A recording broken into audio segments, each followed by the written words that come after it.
তো বিশ্ব চ্যাম্পিয়ন হতে বাংলাদেশের যে দলে শামীম হোসেন পাটোয়ারি, তানজিদ হাসান তামিমের মতো প্লেয়ার আছে, সেখানে বেশি একটা দেরি হবে না MS Dhoni. So MS Dhoni মনে করে যে একটা চ্যাম্পিয়ন যাদের বিপক্ষে আপনি সিরিজটা জিতে নিয়েছেন অলরেডি, কেননা তারা বিশ্ব চ্যাম্পিয়ন, তারা recently last Asia cup champion T20-তে। সো T20 একটা চ্যাম্পিয়নকে আপনি কখনোই ছোট করে দেখতে পারেন না। এবং বাংলাদেশ যে ধরনের পারফরমেন্স করছে, আমি কেন বলতেছি বাংলাদেশ শক্তিশালী এবং কেন বলতেছি, দেখেন প্রথমত আসি বাংলাদেশের লোয়ার অর্ডার সবসময় আমরা জানি যে সব থেকে খারাপ। সেখানে এখন কে আছে দেখেন, রিশাদ হোসেন একটা অলরাউন্ডার, শেখ মেহেদী ব্যাটিং করতে পারে, বোলিংটা তো দেখছেন দুর্দান্ত, তানজিদ হাসান সাকিব তিনি কি করতে পারে সেটা আমরা সবাই বেশি জানি। সো মোস্তাফিজুর রহমানের হাতে আমরা হয়তো একটু বোলিংটা দেখতে পারবো, কিন্তু ব্যাটিংটা তেমন একটা দেখতে পারবো না, অলরাউন্ডের পারফরমেন্সটা নাও পেতে পারি। এখানে সব থেকে মজার বিষয়টা হচ্ছে আমাদের সাইফুদ্দিন রয়েছে, তিনিও বলটা করতে পারে। আর একটা কথা চিন্তা করেন যে আমাদের দলে যদি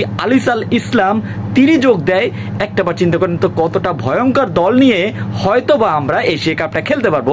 সামনে এশিয়া কাপ, আমরা ইনশাল্লাহ হয়তোবা আমরা চ্যাম্পিয়ন হতে পারি, না হওয়ার এখানে কোনো কারণ নাই, কারণ আমরা বিশ্ব চ্যাম্পিয়নকে হারিয়েছি। আমাদের দলে তানজিদ হাসান তামিমের মতো প্লেয়ার রয়েছে, এবং যেটা কিনা পুরো মানে নিকোলাস পুরানের পরে, অভিষেক শর্মার পরে আমাদের তানজিদ হাসান তামিম 5 নম্বরে অবস্থান করতেছে, আপনারা শুধু দেখতে পাচ্ছেন। তো এখন কথা হচ্ছে ভাই, তানজিদ হাসান তামিম যদি ওখানে থাকতে পারে তাহলে আপনাকে বুঝতে হবে বাংলাদেশের হিটিং জোনটা কোথায়।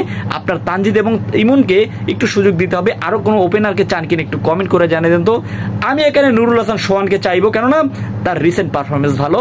আপনি T20-তে তাকে চোখ বুঝে নিতে পারেন, কিন্তু দিন শেষে লিটন দাস বর্তমানে যে ধরনের পারফরমেন্স করছে, সেক্ষেত্রে এবার যে পাকিস্তানের বিপক্ষে যে স্কোয়াডটা ঘোষণা করছে দেখতে পাচ্ছেন, সো এই স্কোয়াডে নুরুল হাসান সোহানকে রাখা উচিত ছিল বলে মনে করি, কিন্তু রাখে নাই, সেটা ব্যাপার না। কারণ আপনি যখন ম্যাচ জিততে থাকবেন তখন আপনার পিছন দিকে আর তাকানোর চিন্তা নাই, আপনি সামনের দিকে চিন্তা করবেন। এবং সামনের দিকে যদি চিন্তা করতে আসেন তাহলে নুরুল হাসান সোহানকে অবশ্যই বাদ দিতে হবে, এবং লিটন দাসকে আপনি অবশ্যই এখানে ভরসা করে রাখতে হবে, কেননা এখানে ভরসার দরকার আছে। সো আপনি কি মনে করেন সোহানের দলে অন্তর্ভুক্ত হওয়াটা দরকার ছিল? এবং পাকিস্তানের বিপক্ষে বাংলাদেশ কত ব্যবধানে সিরিজটা জিতবে, এবং বাংলাদেশ দলে আর কোনো চেঞ্জ চান কিনা একটু কমেন্ট করে জানাই দিন। ধন্যবাদ।